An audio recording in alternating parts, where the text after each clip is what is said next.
Olá, tudo bem? Eu sou Emerson Cameli, seja bem-vindo a mais um Happy Hour do Trabalho, na verdade, o primeiro Happy Hour do Trabalho. Prazer estar com você aqui, sempre uma felicidade, falando sobre felicidade no trabalho, sobre o trabalho em si, sobre organizações positivas e tudo o que tem a ver que pode ajudar você a ser mais feliz no seu trabalho, a escolher melhor a sua carreira, enfim, tornar o seu trabalho algo que traga crescimento e desenvolvimento e não sofrimento e dor, porque ninguém merece isso. O tema do nosso primeiro encontro hoje, nossa primeira aula, são as organizações positivas. Você já ouviu falar sobre organizações positivas? Você acha que realmente existem organizações que podem ser chamadas de positivas, ou você acha que talvez toda organização só quer explorar o trabalhador? Bom, a gente vai conversar um pouquinho então sobre isso. Mas afinal de contas, então, respondendo a nossa pergunta inicial, o que afinal são organizações positivas? Bom, de uma maneira geral, esse termo organizações positivas, ele veio muito de encontro ao que diz a psicologia positiva. Não sei se você já ouviu falar na psicologia positiva, que é uma parte da psicologia que se dedica a estudar as forças das pessoas, o lado positivo, o lado bom da vida. A psicologia, de uma maneira geral, ela já estudava isso. Chegou um determinado momento da história que ela começou a se preocupar mais com as dores, com as doenças, com desenvolver as pessoas. Isso foi muito importante, é necessário para o nosso desenvolvimento, para o nosso bem-estar.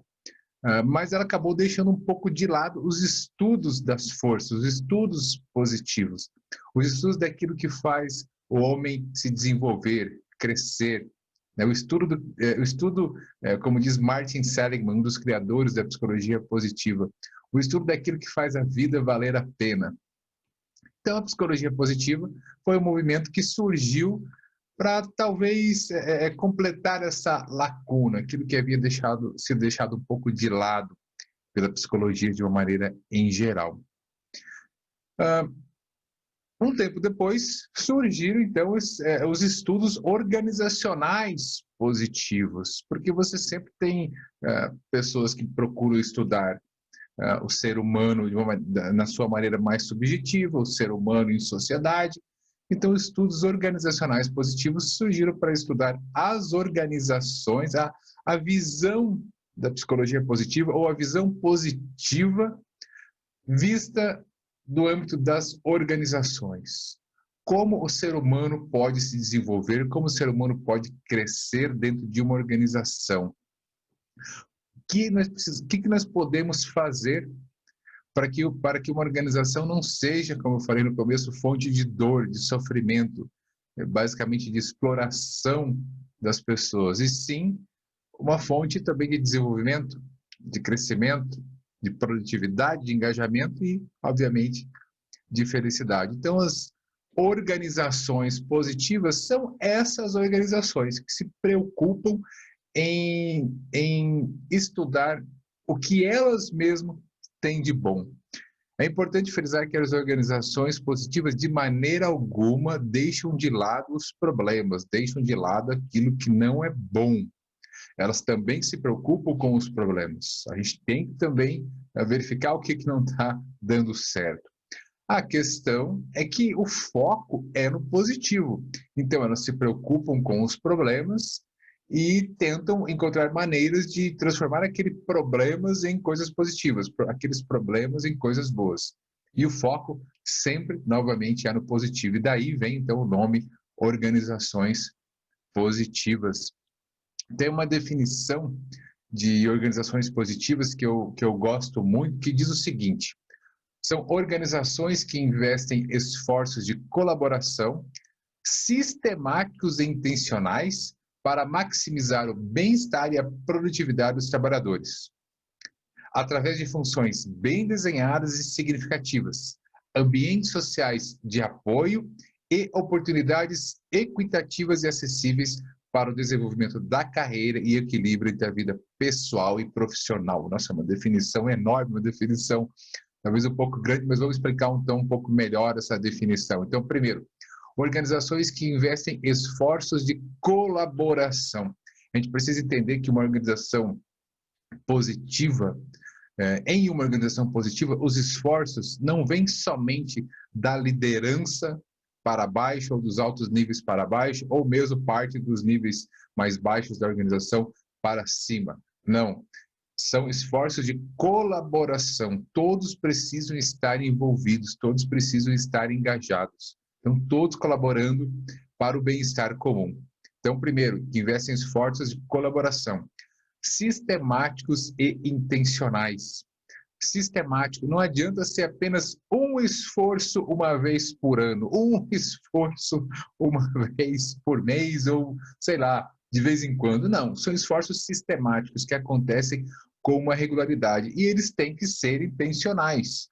A própria organização tem a intenção de fazer esses esforços, de proporcionar esses esforços. Não pode, por exemplo, ser algo que ela está aproveitando, que está acontecendo, vai ter o aniversário da cidade, a prefeitura está fazendo uma festa, então, pessoal, a nossa organização está aqui oferecendo uma festa para vocês, e a festa é da prefeitura, e aconteceu de vez em quando, né? Não, tem que ser intencional. Ela tem que ter realmente a intenção de fazer esse esforço. E a ideia é maximizar o bem-estar e a produtividade dos trabalhadores. Veja bem que aqui a gente está, essa definição, ela vai muito de encontro a uma definição de uma organização empresarial. Sim, porque podem ter outras organizações que visem coisas diferentes ao lucro. Por exemplo, organizações que visam simplesmente o crescimento, simplesmente o desenvolvimento, simplesmente a diversão, são organizações. Uma organização empresarial, ela visa a produtividade para obter lucros. Mas uma organização positiva, ela visa obter lucros e, ao mesmo tempo, o bem-estar dos trabalhadores. Dentro de uma organização positiva, acredita-se que funcionários mais felizes, colaboradores mais felizes, que sentem bem-estar, que se sentem confiantes, serão mais engajados, consequentemente mais criativos e mais produtivos. Então, a produtividade vem desse engajamento, desse bem-estar, dessa felicidade que os colaboradores, que os funcionários sentem. Por isso, a ideia de proporcionar o bem-estar aos trabalhadores. Outro ponto importante, as funções são bem desenhadas e significativas. O que quer dizer funções bem desenhadas e significativas? As pessoas sabem quais são as suas funções, elas têm clareza daquilo que fazem e elas encontram significado no trabalho que exercem. O trabalho que elas exercem não é apenas mais um trabalho comum, elas encontram significado. Então, por exemplo, existe uma diferença muito grande em uma pessoa que trabalha na limpeza, acreditar que o seu trabalho é apenas limpar, ou acreditar que o seu trabalho faz parte de um todo. Então, uma pessoa que trabalha na limpeza de um hospital, por exemplo. Existem pessoas que acreditam que o seu trabalho é apenas limpar, e outras que acreditam que o seu trabalho é ajudar a salvar vidas. Porque se ela não fizer o trabalho bem feito de limpeza, pessoas podem contrair doenças, outros membros do hospital, médicos, enfermeiros, outros profissionais de saúde também podem não ter seus equipamentos, seu espaço de trabalho para executar o seu melhor serviço. Isso acaba atrapalhando totalmente o atendimento aos pacientes, e os próprios pacientes também não vão se sentir bem, talvez não tenham uma recuperação tão eficiente. Então, a pessoa acredita que, por mais simples que seja o seu trabalho, ele faz parte de um contexto maior, ele tem um significado maior. Então, por isso que as funções são bem desenhadas e significativas. Outro foco importante nessa definição é que são criados ambientes sociais de apoio e a todos são dadas oportunidades equitativas e acessíveis. Então, o que são ambientes sociais de apoio? As pessoas sentem que podem contar umas com as outras. As pessoas criam amizades dentro do trabalho. E mesmo quando Mesmo se elas não criarem amizades tão fortes, elas sabem que podem contar com o seu colega, podem contar com a sua liderança se precisarem, para problemas do trabalho e também para resolver problemas sociais. As pessoas se sentem seguras. Essa segurança vem também da percepção que as oportunidades são acessíveis para todos e que elas são oportunidades equitativas, quer dizer, eu, não importa o que eu faço, eu posso ter a oportunidade de alcançar algo que a empresa oferece. Isso pode ser para mim, pode ser para alguém que tem um cargo mais alto que eu, um cargo menor que eu. As pessoas sentem seguras também em relação a isso. E, finalmente, um outro ponto que essa definição nos traz é o desenvolvimento da carreira e o equilíbrio entre a vida pessoal e profissional. Então, a organização também incentiva o desenvolvimento da carreira, o desenvolvimento pessoal e profissional. E, além disso, ela entende que, para se ter um ótimo profissional, antes de mais nada, é importante ter uma ótima pessoa. E uma coisa que eu falo sempre é que a gente precisa entender que felicidade no trabalho não é só trabalhar, que a felicidade no trabalho é entender que não existe só o trabalho na sua vida, que existem outras coisas, que existe o seu lazer, que existe o seu hobby, que existe sua família, que existe seus amigos. Então, o trabalho é uma parte muito importante das nossas vidas e você consegue, sim, se desenvolver pelo trabalho, ter prazer no seu trabalho, gostar do que faz. Eu, pelo menos, gosto do que eu faço, adoro o meu trabalho. Mas eu sei, e isso pode ser às vezes um pouco difícil, que eu tenho que ter tempo para outras coisas. Por mais que muitas vezes eu estou engajado no meu trabalho, eu entro num estado de flow, que a gente vai ver o que é isso em outros vídeos, que você fica totalmente imerso ali no seu trabalho, eu tenho a percepção, eu tenho a consciência, eu tenho a percepção de quando estou nesse estado, mas também tenho a consciência de que chegou determinado momento, eu tenho que fazer outras coisas. Eu tenho que cuidar de outras áreas da minha vida que são tão importantes quanto o trabalho. Porque se eu não fizer isso, eu vou me tornar um workaholic. Eu posso, mesmo se não me tornar um workaholic, eu posso deixar de lado relacionamentos, eu posso deixar de lado a minha saúde, o que vai afetar o meu trabalho. E o trabalho, aí então, ao invés de ser fonte de desenvolvimento, vai ser fonte de dor e sofrimento.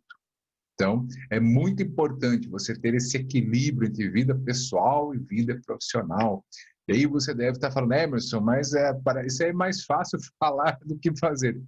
Eu sei que é mais fácil falar do que fazer, mas é muito importante, é algo que todos devem perseguir. E quais seriam as maneiras, as formas da gente construir uma organização positiva? Então, eu vou compartilhar agora aqui a minha tela. Eu vou compartilhar aqui uma tela com vocês, porque eu vou escrever um pouco algumas formas de você, algumas ferramentas, né, que você pode utilizar para construir uma organização positiva, uma organização que tenha uma cultura positiva. Bom, primeiro ponto que a gente precisa entender, tá? A gente já viu a nossa definição que os esforços precisam ser sistemáticos. Então, para você construir uma organização positiva, a primeira coisa que você precisa fazer é diagnosticar. Você precisa fazer um diagnóstico na sua organização, né, de quais os problemas que ela está enfrentando e também quais os seus pontos fortes, principalmente. Né? Então, a gente falando de organização positiva, novamente eu falei, a gente não negligencia os problemas, você tem que entender os problemas, mas você também tem que fazer um diagnóstico dos pontos fortes. Você tem que analisar o que aquela organização traz de bom, o que ela tem de bom. Então, primeiro ponto seria fazer esse diagnóstico. Se você não fizer um bom diagnóstico, como é que você vai saber qual ferramenta você vai utilizar? Depois que você fez o diagnóstico, o segundo ponto, então, é implementar. Você implementa a ferramenta ou as ferramentas ou o projeto né, de transformação, de modificação. Então, você fez o diagnóstico, você implementou a ação, o projeto, as ferramentas. Depois, obviamente, o que você tem que fazer? Você tem que mensurar, ou seja, você tem que medir os dados. Eu fiz o diagnóstico, eu implementei. Isso aqui está dando certo ou não? Isso aqui está funcionando ou não está? Porque se você não fizer isso, você não vai saber se está dando certo, se aquela ferramenta está sendo útil, se aquela técnica está sendo útil ou não. E, finalmente, então, depois que você fez esses 3 passos, você tem que acompanhar. Então, aqui seria mais ou menos isso. Você não adianta ser uma ação somente. Tá, ok, Emerson, mas quais ações que a gente pode fazer? Quais são as ferramentas que eu posso utilizar para isso, para tornar minha organização uma organização positiva? Então, eu vou colocar aqui algumas ferramentas, pelo menos as ferramentas, existem várias ferramentas, existem várias técnicas. Vou colocar aqui as que eu conheço e utilizo. Então, primeiro, as forças de caráter. Forças de caráter VIA, tá? Do VIA, Instituto Forças de Caráter. O que são as forças de caráter? É uma ferramenta que mede as forças das pessoas, né? As forças das pessoas. Então, as forças e virtudes, na verdade. Então, é aí que entra aquela questão que eu falei, né, de você olhar para as forças das pessoas e não somente os defeitos, não somente os problemas. A ferramenta dessas forças, desculpa, aqui tá, forças, e não é forças e caráter, forças de caráter.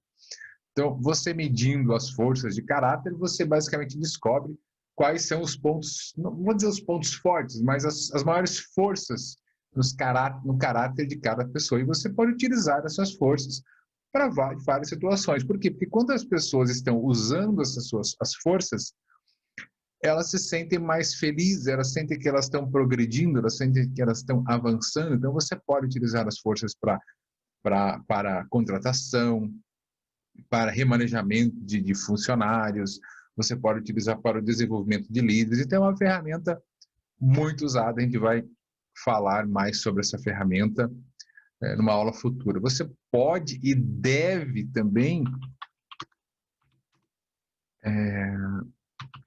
utilizar ferramentas para desenvolver ou aplicar a liderança positiva. O que é a liderança positiva?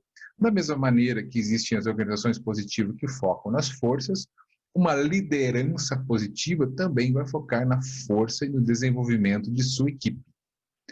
Então, um líder positivo é um líder otimista, um líder que vê as forças, um líder que vê o lado bom.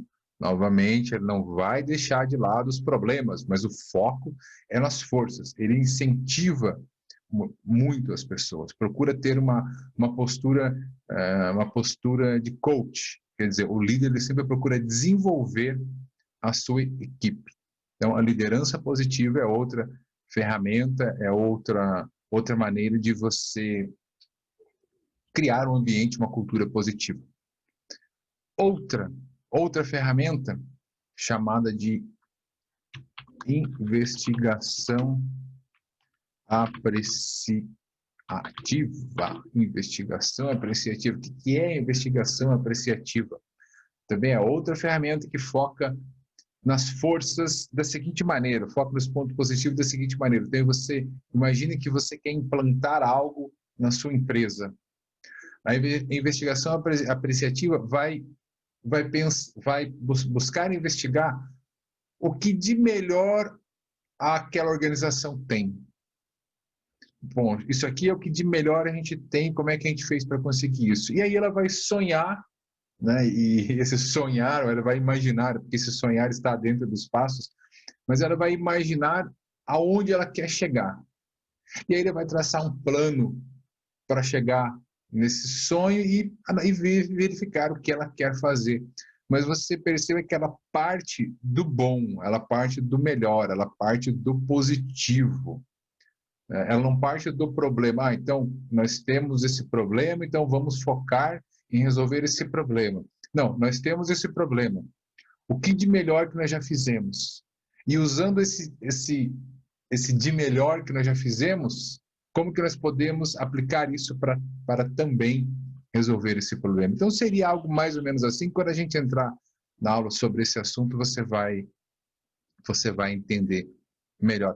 Vou trazer mais uma ferramenta que eu uso muito. Existem várias ferramentas que a gente pode usar. Eu vou usar uma ferramenta. Essa ferramenta eu vou falar aqui porque essa ferramenta não é bem uma ferramenta, mas é uma maneira de pensar. Eu mesmo desenvolvi essa pode-se dizer, essa metodologia, não é bem uma metodologia, mas diante dos meus estudos, das aplicações, eu desenvolvi e aplico e tem funcionado muito bem, que é o Peraí 4. Mas que janho é isso, Emerson? Peraí 4. O que é isso? Peraí 4. Então, vou explicar para vocês já já. Bom, então até agora a gente viu algumas ferramentas, viu o que é preciso fazer para você diagnosticar, para você implantar uma cultura é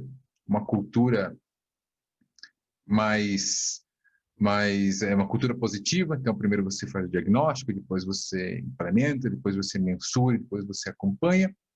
E algumas ferramentas que você pode utilizar: forças de caráter, a liderança positiva, a investigação apreciativa e o Peraí 4. E eu vou explicar agora para você o que é o Peraí 4. Parece, né, coisa de música. Peraí. Tá pensando que não é peraí, é peraí. E você já vai entender o que é o peraí.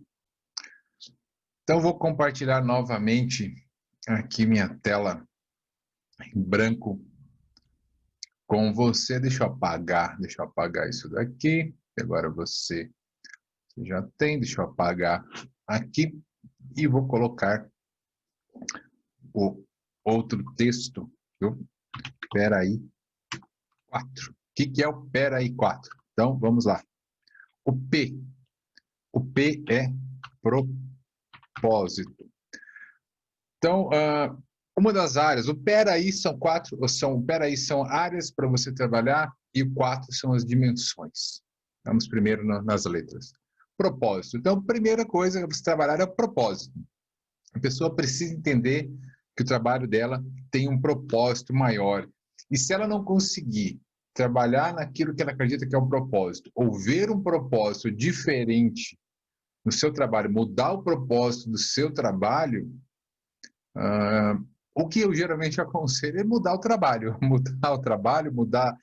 Primeiro talvez tentar mudar o trabalho que faz, depois mudar de setor, se for o caso mudar de empresa e talvez até mesmo mudar de profissão. O propósito é muito importante para a felicidade no trabalho, então por isso que a primeira área que se trabalha é o trabalho. Segunda é o engajamento. Pronto, engajamento. O que é o engajamento? É a pessoa sentir que ela está realmente interessada no trabalho, que ela está presente, que ela está imersa no trabalho, que ela está, além de comprometida, ela está engajada. Ela realmente acredita. Então, o propósito, quando você tem propósito, você também já adquire mais engajamento. Mas existem técnicas específicas para você trabalhar o engajamento. O engajamento, ele é um pouco diferente, por exemplo, do flow. A gente vai explicar mais para frente o flow. Mas o flow também produz engajamento. Eles têm algumas características diferentes e algumas parecidas. Mas o segundo ponto, então, é o engajamento. O terceiro, que é o R, realizações, resultados. O ser humano precisa ter resultados. Você precisa ter metas, ter objetivos, você precisa... E quando eu falo que você precisa, porque geralmente o ser humano é assim. A gente gosta de se sente mais feliz quando sabe que está progredindo, que sabe que está evoluindo, que sabe que está atingindo os objetivos, que está comprando aquilo que você quer comprar, ter aquilo que você quer ter, ajudar as pessoas que você quer ajudar. Então, aqui estão as realizações e resultados. Um outro ponto, 4 pontos, são atos de bondade e gentileza. O que é isso, Hermes? São atos de bondade e gentileza. Deixa eu arrumar aqui, pronto. É isso mesmo, você ter atos de bondade e gentileza com você mesmo e com as pessoas que estão ao seu redor. Aqui poderia até se chamar relacionamentos, também, porque tem muito a ver com os relacionamentos. Então, é você ter atos de bondade, como eu falei, com você mesmo, é você se perdoar, não se culpar tanto, não se criticar tanto. Então, é um ato de bondade com você. Você se recompensar quando você conquista algo, é um ato de gentileza para com você. E você ter essas atitudes também para com as outras pessoas, pessoas próximas de você, principalmente as pessoas do seu trabalho. Quer dizer, mas que tipo de ato? Desde um elogio, buscar um cafezinho, se oferecer para ajudar num determinado trabalho, estar solícito. Atos simples que com certeza vão fazer a diferença na vida daquela outra pessoa, vão deixar no mínimo a vida mais leve. Então, atos de bondade e gentileza também é importante trabalhar isso. E, finalmente, inteligência emocional. E aqui, na inteligência emocional, eu vou colocar entre parênteses,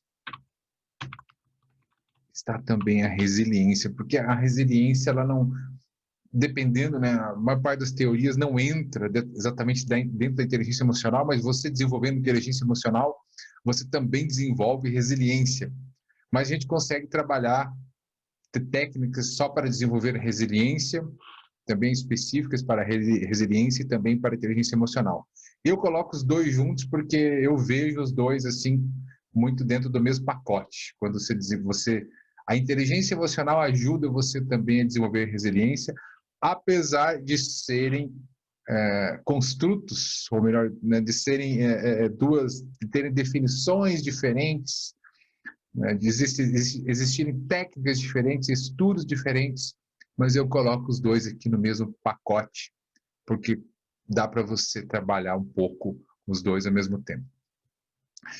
Então, essas seriam as 5 áreas para você trabalhar, para você desenvolver, que forma o Peraí. E o que é o 4?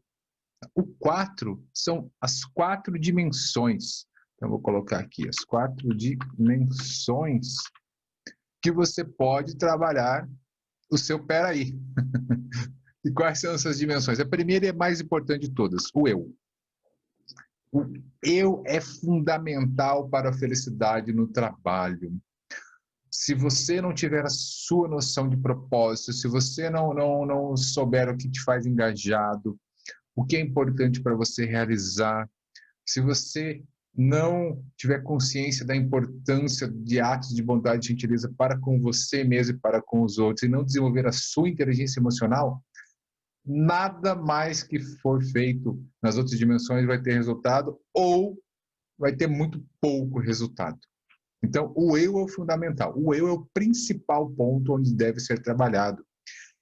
E as organizações positivas, e aí é o lado bacana de uma organização positiva, é que ela pode ajudar, sim, as pessoas a trabalhar o eu. Na verdade, não pode, ela deve.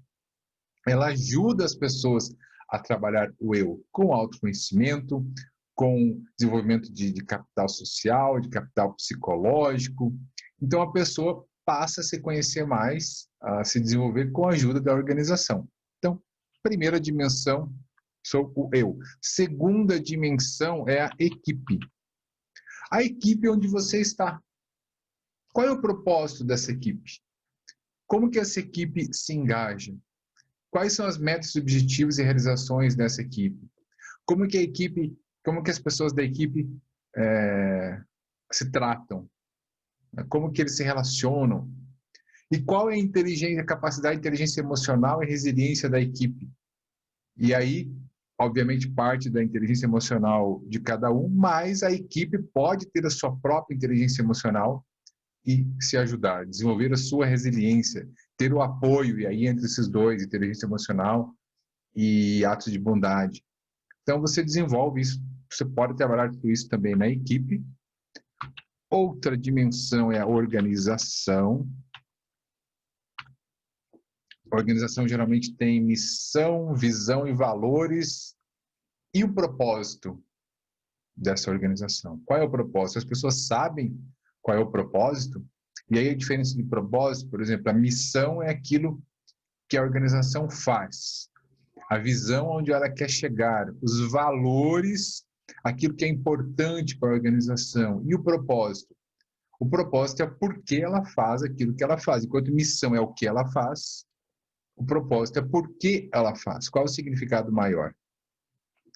Da mesma maneira, as realizações, onde ela quer chegar, os objetivos, atos de bondade e gentileza, criar um clima amistoso, um clima saudável para as pessoas desenvolverem esse ato de bondade e gentileza, e também a organização pode desenvolver a sua inteligência emocional e a sua resiliência. Então, as pessoas desenvolvendo, a equipe desenvolvendo e a organização desenvolve. Como que a organização desenvolve? Criando um ambiente propício para isso. E, finalmente, a última dimensão desse modelo é a sociedade.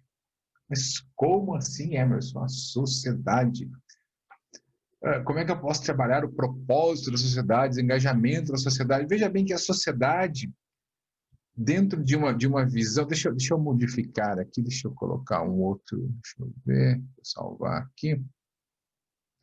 Estou salvando, vou mudar um outro, vou colocar um outro slide aqui, daí fica mais fácil. Para a gente entender as dimensões. Então, um desenho. Então, primeiro aqui, que seria o eu. Aqui, a equipe. Aqui, opa, não, aqui acho que não, deixa eu ver se vai dar certo. Deu, opa, organização. E aqui, a sociedade. Tá? Então, aqui dentro, o eu. Vou colocar aqui o eu para ficar mais fácil de entender. Eu. Opa. Peraí. Eu. Então, aqui está o eu. Aqui, no segundo, a equipe.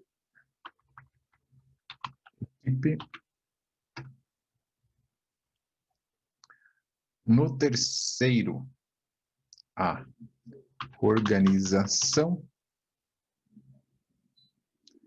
E no quarto, a sociedade, a quarta dimensão, a sociedade. E aqui a sociedade ela está fechada aqui, né, nesse ciclo fechado, mas entenda que a sociedade, na verdade, é aberta, ela pode ser aberta, né, vista como a gente pode ver a sociedade como nosso país, seria fechado, ou até a sociedade como o mundo, depende de como você quer encarar a sociedade. Mas você pode trabalhar o eu, então, quer dizer, o principal, o seu parte mais subjetivo, a sua equipe, a interação com as pessoas que estão mais próximas de você, a organização e toda essa questão da colaboração e ter influência na sociedade. Você pode ter influência do seu propósito na sociedade. A partir do momento que o seu propósito maior, uma empresa de mantimentos, uma empresa de alimentos, melhor dizendo, uma empresa de alimentos, tem como seu propósito fornecer alimentos saudáveis para a população, ela pensa que, de repente, poxa, mas nós temos aqui fábricas de refrigerante, fábricas de biscoito, não são alimentos tão saudáveis. Então, ela se desfaz dessa linha e foca nos alimentos mais saudáveis. E ela pode contribuir com a sociedade através dos seus alimentos mais saudáveis. Ela pode também ajudar a engajar a sociedade nas suas ações, com o seu propósito. Ela pode levar para a sociedade fazer projetos sociais para capacitar as pessoas dentro daquilo que ela acredita. E perceba que essa ação, ela parte de fora para dentro, mas também de dentro para fora. Essas dimensões eu gosto muito, eu falo muito dessas dimensões quando eu falo especificamente sobre felicidade no trabalho, Porque eu entendo que a felicidade no trabalho, ela começa pelo eu. Se o seu eu não estiver bem resolvido, se você não tiver autoconhecimento, se você não souber as suas forças, seus pontos a melhorar, se você não tiver uma noção do que pode ser o seu propósito, o que faz bem para você, o que não faz bem, quais são suas competências, suas habilidades, aonde você quer chegar, pode vir qualquer força ali de fora, a sua equipe pode ser a melhor do mundo, a organização vai ser a melhor do mundo, a sociedade vai ser a melhor do mundo, não vai adiantar nada. E o grande problema, talvez, da infelicidade no trabalho, é que as pessoas não se preocupam com o eu. Elas recebem muito primeiro da sociedade. O que a sociedade quer de mim? Quer que eu seja médico, quer que eu seja advogado, quer que eu seja engenheiro, quer que eu seja, sei lá, qualquer profissão que vai me dar status e vai me dar um rendimento, vai me dar uma posição boa, mas a pessoa não vê se ela realmente quer aquilo. Então, ela sente muita pressão da sociedade. Aí, depois, ela sente muita pressão da organização. Ela sente a pressão da equipe. Mas o eu dela não está conectado com nada disso. Então, vai chegar uma hora que ela vai dar uma espanada. Não vai sentir bem, vai sentir triste, não vai ser produtiva, não vai ter uma carreira bacana, não vai se desenvolver. E, muito possivelmente, vai até adoecer. Então, por isso que é muito importante ter consciência dessas 4 dimensões. Você ter consciência do peraí, daquelas áreas do peraí, como você trabalha essas áreas nessas dimensões. É óbvio, existem várias outras ferramentas, como vocês falaram, existem várias outras teorias, e eu vou trazer um pouco mais dessas teorias aqui, de práticas aqui para você, mas eu quis apresentar essa porque essa é, na verdade, uma união de algumas outras práticas e teorias e técnicas que eu comecei a usar e vejo que tem funcionado, e por isso que eu trago aqui para você conhecer um pouco mais. Bom, passou bastante o tempo, esse foi o nosso primeiro Happy Hour do trabalho, falando de organizações positivas, já emendamos um pouco com a felicidade no trabalho. Eu espero que você tenha gostado, espero que você tenha aproveitado um pouco do que a gente falou. Se você gostou, se você achou que foi importante, compartilhe esse vídeo com pessoas da sua organização, pessoas que você conhece. Se inscreva aqui no canal para receber mais informações como essa e acompanhar sempre aqui os meus vídeos e principalmente essa série do Happy Hour do trabalho. Eu te vejo no próximo vídeo. Grande abraço e até o próximo.